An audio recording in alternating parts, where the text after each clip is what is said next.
işini bitqanda bunu. Vay isit. Qaydan soğağan buğday olarmı? Ay bu buğdayla arası kişip uxlap qalğanmı to? Qıyti işlip qoşnumuzdan yerге ep getdi su.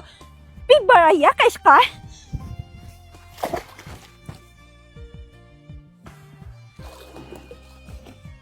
Oy, niye kelin minqa? Yağını konga kişip uxuldunuz mu? Xərəb sıxasa qomam ta uyana. Xərəb soğadım ya aynı buğdayın nim boldu silige. Tutanla ağandıkın məyətizlə qıçqıb onu bunu dəptəmə öyküşüb yazsan olmam da. Mən öyküşüb yatqanqa ina ədinin soğağa yerimiz aram 5 punqta. Aket mən əlib niyə kelin işte bulan qayanı etdilər qoşnumuzun yeri su şikayət qıltırıbdı. Tulu kirinşima yayınasıla minlar öyküşkitdinla. Su şikayətgən bolsayn umu suğurtqa yayını. Hep getdi mət yanqısı mən yani suğurup. Bunda adamın açığını gəldirtken. Oy, niye kelin dedim ya mən ayır qoşnularımızın yeri su qəbərgənə soquşab qatqa şu adam başqa ölen qını. Niye kelin dedim mən, niye kelin? Xiyalı oturdu. Ocan. Bir suğama ya bir yani eski oğandıkın neydi mən keçidin uxlamay bəşmə o yani suğuruptum ha. Yeni mən eskime itivasam o bula sunu. Toxtan ha? Mən eski demigəntimi siz ne? Bunu bana ten taşlap bəginiz mi ha? Qalan ayı buğdayının suyu bir erqi yenip get kutupda anonu tuzuk itin mənə. Ocan, itin dedim işte bulan. Boy mindin elin mən qalan topunu miyədin.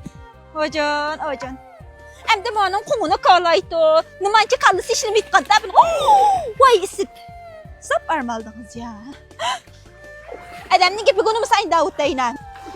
Tatay kulağına emdiği hoş oğansa, yüzden bir suğurvağın yani. İnqar ivaramam. Oy toxtan. Oh. Hem de qaydap mağda bu. Yeminin putam saqoymusu mən qanda suğuramı bu yani. Asa uzgap qıp qollap. Şeylayam dibiden bunu. Oy dadısı bir xap olmağa bey. Ma Kevser'in limon suyuyla ana suyunu içine dadısı. Kevser limonu bir içi ya. Mağam yüzden qıqın sulağını. Qaydı bana dadısı bey. Ma ana suyumu bək noçiydi. Bir xil peyzimanımı şəmsiyə.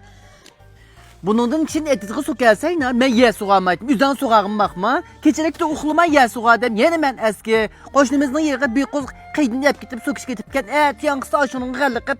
Qalvan besliqmi diya seninki. Yöyge kişi hep uxlaydım. Bunun için yer suğamaydım mən. Bir xap olmağa dadısı bir boşaq qaydan. Mən tüzdü bununkin xatalıqını. Bununkin hər qız açıqlamay mən. Mən sizə tən qavab böyük. Qaydamay mayanı suğur vetten dadısı mən akat məmmumuşduq. Suda qaldısa yox düşkə yerimizdə. Qupana dadısı boşaq qaydan qupana hə. Mənə yəni suğur vetti ben kişimə öyük şikayət gəl şurayı baxma.